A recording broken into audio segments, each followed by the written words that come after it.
নমস্কার বন্ধুরা, লক্ষ্মী কুটিরের রান্নাঘরের পক্ষ থেকে সবাইকে অনেক অনেক স্বাগত জানাই। প্রতিদিনের মতো আজকেও আমরা রেসিপি নতুন একটা নিয়ে এসেছি। সেটা হলো পনিরের বড়া আলু দিয়ে ঝোল। এই পনিরের বড়াগুলো দেখছেন, এগুলো কিনে আনা হয়েছে মিষ্টির দোকান থেকে। আর আলুটা এর সঙ্গে দেব, আলুটা সাইজ মতো কেটে রেখেছি। এই আলু আর এর সঙ্গে যে মশলাটা আমরা ব্যবহার করব সেটা আদা, জিরে, কাঁচা লঙ্কা। এটাও আমরা পরিমাণ মতো বেটে নিয়েছি। আপনারা যেরকম মশলা খাবেন সেই অনুযায়ী এর সঙ্গে ব্যবহার করবেন। আর কড়াইতে আমরা তেলও দিয়ে দিয়েছি, তেলটা গরম হচ্ছে। এর মধ্যে আমরা দিয়েছি তেজপাতা, দেবো এবার শুকনো লঙ্কা আর সাদা জিরে।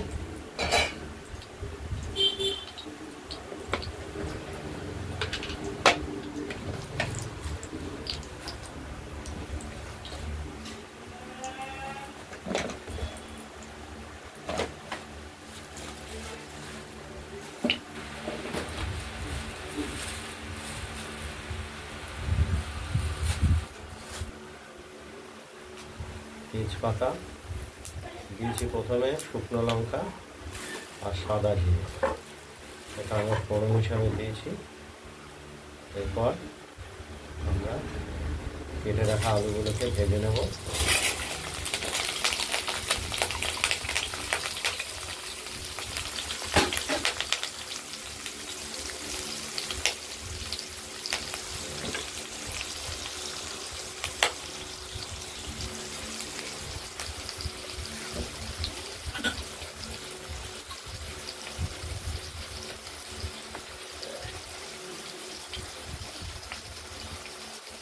এগুলোকে ভেজে নিচ্ছি আমরা।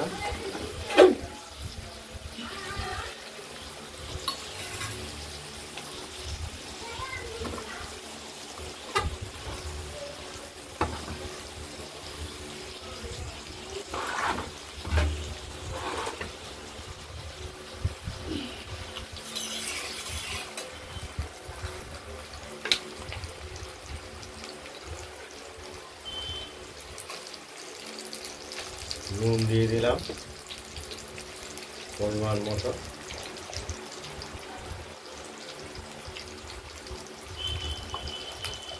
হলুদও দিয়ে দিলাম।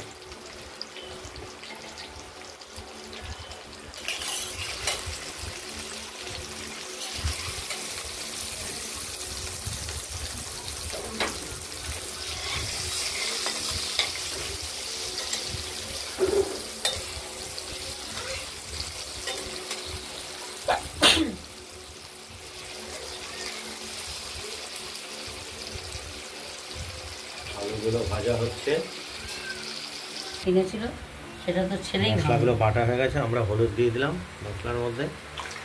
এবার এটা আলুটাও ভাজা হয়ে গেছে। এবার দিয়ে আমরা মশলাটা দিয়ে কষিয়ে নেব। স্কুটি কোথায় টিঙ্কু চাইতে পারলো না, বউকে চেয়েছে।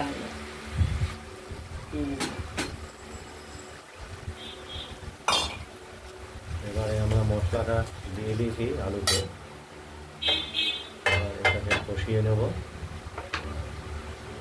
নুনটা একবার দিয়েছো?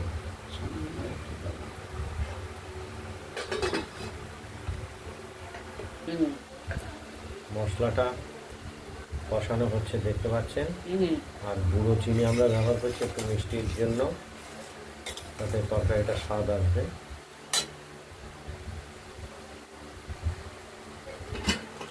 মশলাটা এখনো পর্যন্ত কষানো হয়নি, একটু সময় লাগবে।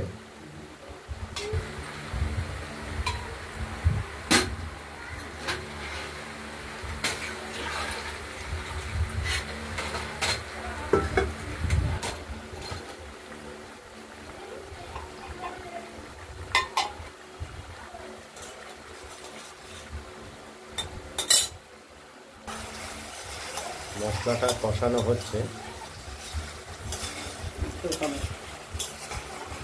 এখনো তো তেল বেরিয়ে আসেনি।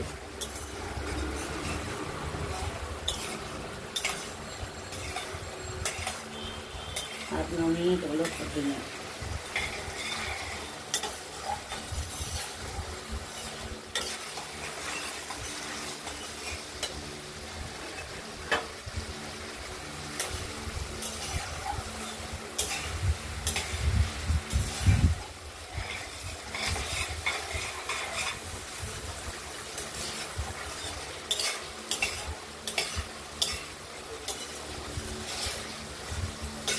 শসাটা খেয়ে নিয়ে শসাটা খেতে হবে।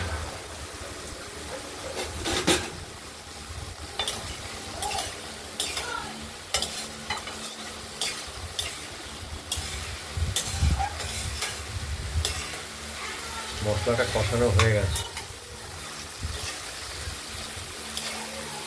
তেল বেরিয়ে এসেছে, আমরা জল দিয়ে দেবো। আর এর মধ্যে জল দেবো, বেশি জল তো দিতেই হবে, না হলে তো এই যে বড়াগুলো ওগুলো তো জল ঝোলের জল টেনে নেবে। এই বড়াটা আমরা দিয়ে দেবো। এরপরে একটু ফুটে উঠুক, ঝোলটা ফুটে গেছে। আর এর মধ্যে আমরা এই ভেজে রাখা পনিরের বড়াটা দিয়ে দিলাম। এটা ভাজা পনিরের বড়া কিনে আনা অবশ্য। এটা এই ঝোলের মধ্যে যখনই সেদ্ধ হবে তখনই এটা অনেকটাই ফুলবে।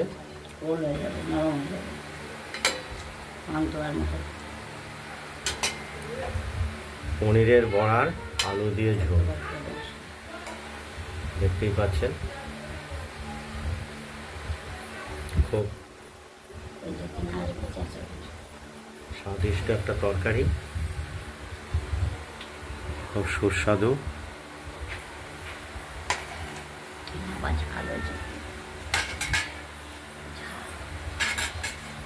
লঙ্কা দিয়েছে,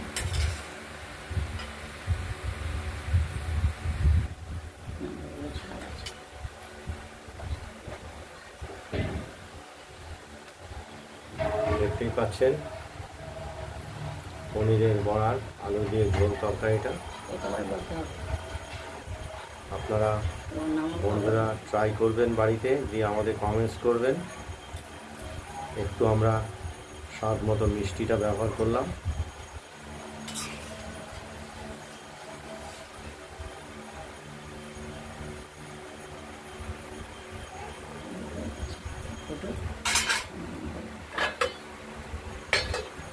আরেকবার ফুটে উঠলে এটা আমরা নামিয়ে, বড়ার ঝোলটা হয়ে গেছে, থালাতে নামিয়ে ফেলছি।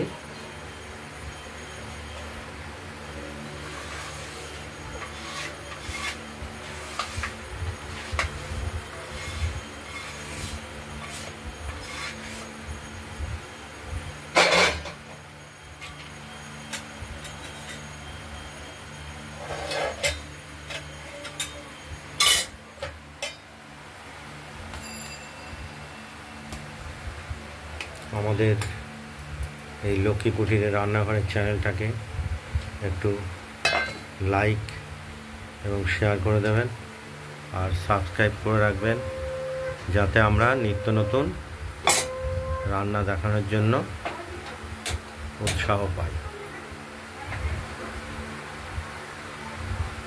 আর এরপরে দ্বিতীয় ভিডিওতে নিয়ে আসছি সর্ষে ফোড়ন দিয়ে কুমড়ো সরু সরু করে কেটে ভাজা। এটা আমরা পরের ভিডিওতে দেখাচ্ছি।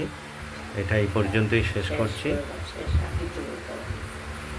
নমস্কার।